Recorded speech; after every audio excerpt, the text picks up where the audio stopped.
Right, I'm just going for a first. Oh, it does focus on this one, so okay. I was having trouble focusing. Just going for our first walkabout. It's just like a micro trip by foot. Oh bugger! I think I've broken it. Oh no, still works. I just lost the. So what is it?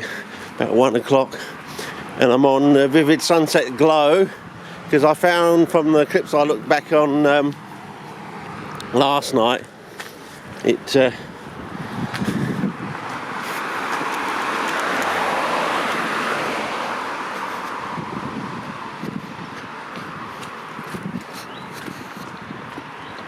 was the best one for filming in the car, so I'm going to try it out now. We have a bit of a sunny day.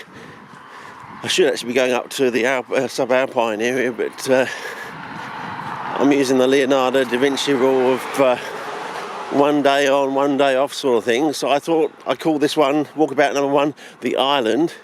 A main aim today, before the kids get out of school and things like that, because that's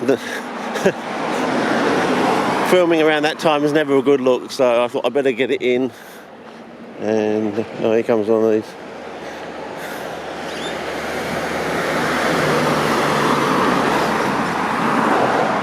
Jim's doggy wash sort of thing. And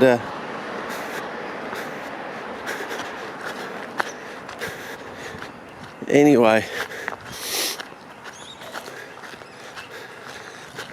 so it's basically a test. Now this is this anti-shake thing, it seems to be on, and I'm not doing the wobbles. If I turn it off when I do the walking, you'll probably see it goes up and down slightly. I found it sort of went up and down, sort of. And so let's check the brown on this, so I can check whether it's all right or not.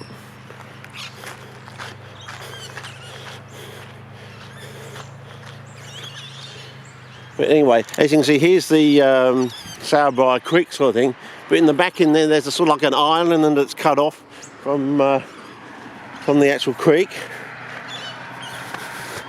I think the kids know it, and they sort of go in there and, oh, I don't know, you know, they play after school and probably build cubbies, you know, the usual thing you do as a kid sort of thing. So, and we'll probably film this all later in the year when the water comes through and it floods and the water goes over the weir, but I thought I'd film it now and we get some colour comparison. But you can see straight across there, that's the back end of the island, which we'll get on. We have to walk around to get onto it, sort of thing. Because basically the creek sort of like divides up and goes around it, and it's cut off this sort of section of land, which I just tentatively call the island. But I thought, well, you know, I think I filmed one there once with a VHS camera about maybe a decade ago now, maybe even longer. I think the camera died, the old VHS camera died about 2000 and somewhere between 2004 and 2007 it died, I think, you know. So, you know, we had a good few years, but as I said before, you know, I could have had a year and a half of good quality filming had the instruction book that told me that, and I put the focus onto a certain setting, I would get infinity focus from naught to infinity sort of thing. But anyway, I'll put the thing on and we'll see what it does. There we go there. I think when I put it on, it stops all this up and down movement when I do the walking. Well, gets rid of most of it, I think so. And I suppose when I put on this focus thing here, it does fixed focus. Is that what it does? So now it won't focus on the clock. Oh, it is focusing on the clock. Bummer. So I don't know. I'll have to read the instruction booklet more. I've probably done something really bad, but hopefully this is just like a test clip. Get used to the area, and yeah, I don't know. Hard to fault, fellas. I could get it down a little bit dark, I reckon. I think you have to change the setting before you start filming, the usual thing. But here's this area here in here. We'll film this once it gets all wet later on in the year, and over there, looking back there. So we'll see how we go and through there. But as you can see, it's still pretty dry at the moment. But as you can see, the creek comes round here and it's gouged its way round there, and the same on the other side sort of thing, and it's basically gouged out this little piece of this tongue of land or island of soil. And when I was younger, you could walk across that pipe, but I couldn't do that now. I don't think I've got the sense of balance now. You've never had balance, Richard. It's all or nothing with you, Richard. Yeah. I've always liked, they've changed now. It used to be like a solid shield of metal. Now they've cut it out to this thing with spikes on it. So I think I have got a photograph from the past down there. But yeah. So there you go. Might make it an interesting screenshot. But I've got shadows down the bottom here. Ah, okay. Maybe I can actually set the... Yeah, the thing is quite light. Can you see that shadow down there? Oh, okay. It's dark in the screen, whereas it's not that dark actually in real life sort of thing. So maybe that's something I need to work on. But as I said, the idea was just... It would be nice if we had a little bridge you could go across there. But I suppose they don't want the kids to go across there when it's actually torrenting with a, you know, raging rapids or sort of thing. Yeah, when we have the sort of the heavy pounding rain days, and it comes through the hinterland and comes down over the weir there, you know, young kids get swept away or drowned sort of thing. Or you'd be called upon at a moment's notice to put your hand down a storm drain to lift one of the little kiddies out because they just haven't got the size or the strength to do it themselves. But look at the colour on the trees at the moment, and oh, it's flying already. Yeah, flying already. That's from the 2 days we had of the. So it's basically come through the hinterland. It's taken about 4 days to get through the hinterland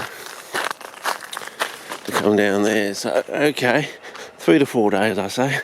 The next time we have these heavy pounding rains later on in the season, I know to wait 2, 3, 4 days to. We could actually walk down here and maybe across it. I don't know. I usually just like to go around it, sort of thing. And yeah. As I said, I just pushed myself straight out the door with this thing. I've never done one of these walkabout things with a new camera, and it might be even me in the wrong setting, I don't know. I just thought I want to try out this vivid sunset glow, which worked reasonably well. It was probably the best in the car, for filming in the car through the windscreen, which was rather strange. So, and that's a nice scene, yeah. Get some nice visuals and vistas and things like that. So, yeah, so, anyway, we'll see how we go.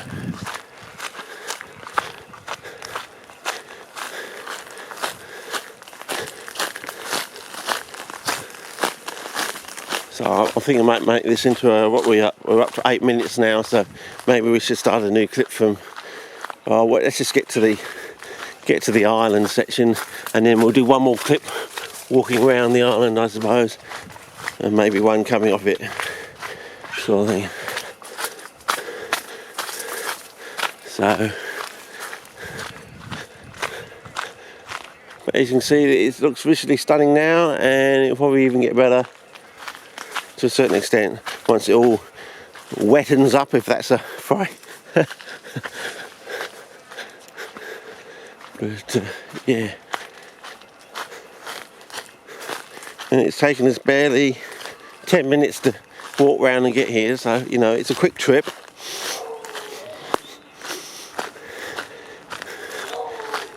The kids probably know a fast way to get in here or something. They do it so many times, probably every day after school or something. It's probably even faster way to get round and onto it. But we'll see how we go. But that's a good stunning scene out there.